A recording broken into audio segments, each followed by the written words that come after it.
Hello and welcome to the EMC VNX Snapshots Introduction Series. Today, we'll talk about provisioning a snapshot to a virtual machine. First, I'd like to do a little overview of the snapshot technology and pay special attention to the snapshot mount point. And then we'll go straight to the demo. I'll show you how to snapshot a production LUN, how to attach that snapshot to a development virtual machine, and finally how to detach the snapshot and destroy it. VNX snapshots are based on pool technology. Imagine that there is a LUN that points to 4 blocks of data. When a snapshot is created, it points to the same 4 blocks. If a LUN overrides block A with A prime, the snapshot keeps pointing to the original set of blocks that include block A. If a second snapshot is created, it points to the new set of blocks containing A prime. Primary LUN can continue changing its data. However, both snapshots remain unchanged. In order to attach a snapshot to a host, we need something called a snapshot mount point, or SMP. The SMP gets provisioned to a host by being added to the storage group, and then the snapshot is attached to the SMP. Now the host has read-write access to the data that the snapshot points to. The same snapshot mount point can be used to attach another snapshot. To do that, the first snapshot must first be detached from the SMP, and the second attached to it. For today's demo, we will have VNX 5700 running VNX operating environment for block, release 532. We'll have our production server running Windows Server 2008, release 2, Service Pack 1. We'll also have vSphere 5, with a virtual machine running our development environment, which also is a Windows Server 2008, Release 2, Service Pack 1. Both development and production will have SnapCLI utility installed. This utility is available on EMC Online Support.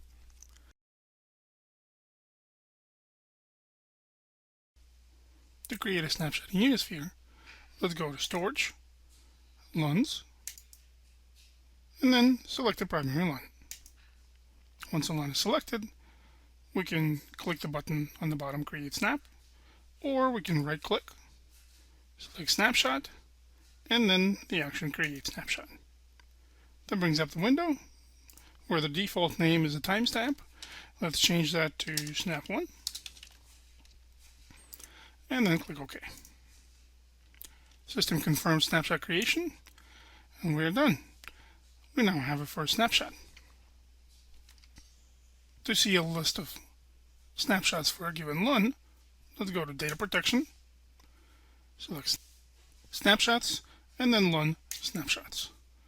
Now we see the tab called Snapshots with our primary LUN, and if we open it up, there is our snap called Snap1. Perhaps another way to create a snapshot is from the host itself. So here I have a host where my primary LUN is mounted as drive P. I'd like to go ahead and delete a few files from this LUN to indicate a change, and then go to Snapshot, Command Line Utility. We will flush drive P to make sure that all the buffers are cleared, and then using SnapCLI, let's create a new snapshot. SnapCLI, create, call the snapshot Snap2, and drive P. Now we have the second snapshot.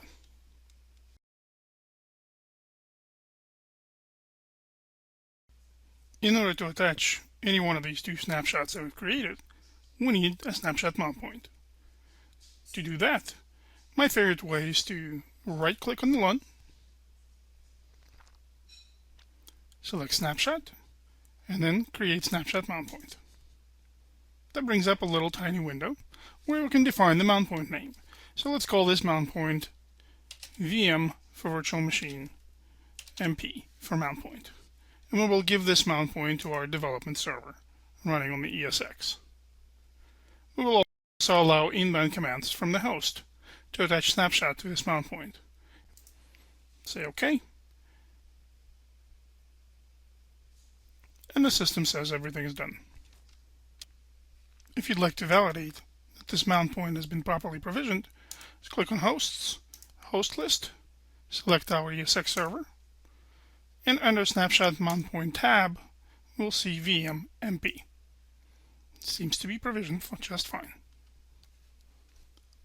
But it seems to be missing a snapshot. You see the attached snapshot column right here is empty. So what we need to do is attach a snapshot to this snapshot mount point.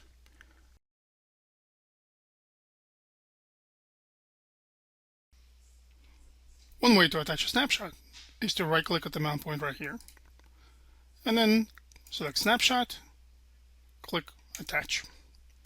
This brings a window. We see a list of our snapshots. We can pick which one we'd like to attach to this mount point. So let's say we'd like to attach snapshot number 1. Here, we need to realize that when we attach a snapshot, it becomes read-writable, and therefore it might potentially change the content of the blocks that it's pointing to. Sometimes a snapshot contains sensitive information that we'd like to preserve. The window right here allows us to create a copy of the original snapshot before the snapshot gets attached. So let's type in here snap1 underscore copy, and then click OK. The system goes ahead and mounts snap1 to this mount point, VM-MP, and that mount point has already been provisioned to our ESX server.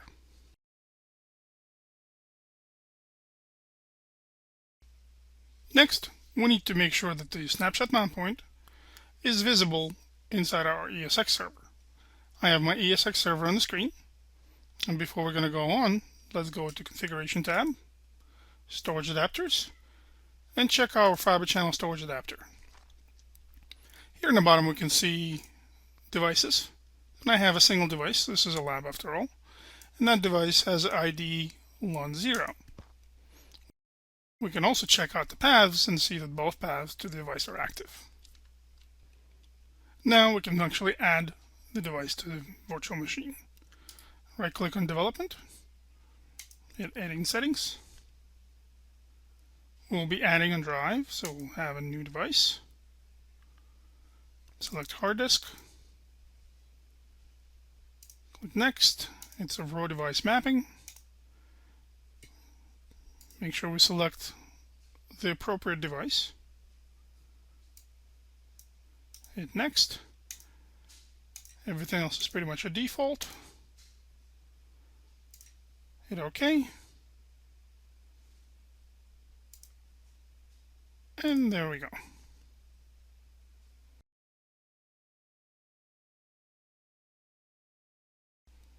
Then after that, let's open a remote desktop connection to our development server.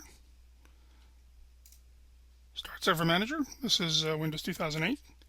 And here we should see Disk 2 with the same name called Primary LUN that's already available and discovered. Naturally, sometimes if it doesn't work, you can right-click on that and hit refresh or even rescan.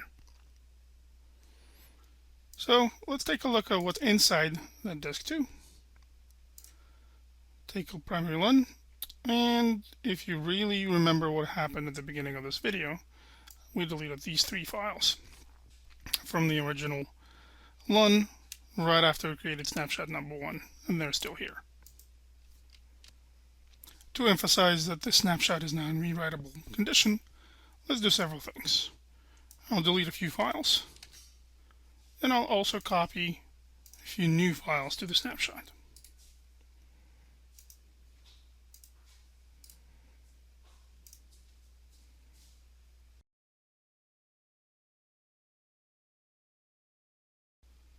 Let's simulate that some development work has been done on this snapshot.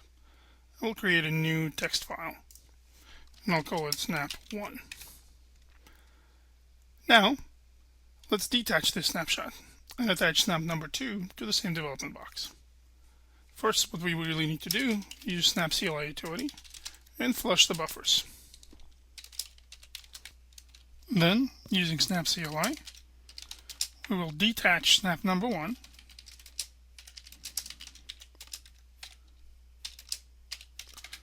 from our development server. Explorer window shuts off because drive E disappears. And next, we will attach snap number 2. We'll force the attachment. That's done because snap number 2 probably doesn't have read-write flag enabled.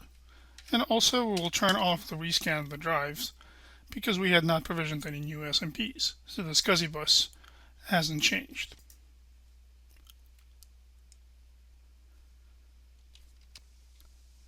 Drive E is automatically attached. Let's check it out. Click on it. You can probably notice that the files on this drive are exactly the same as they were after the deletions.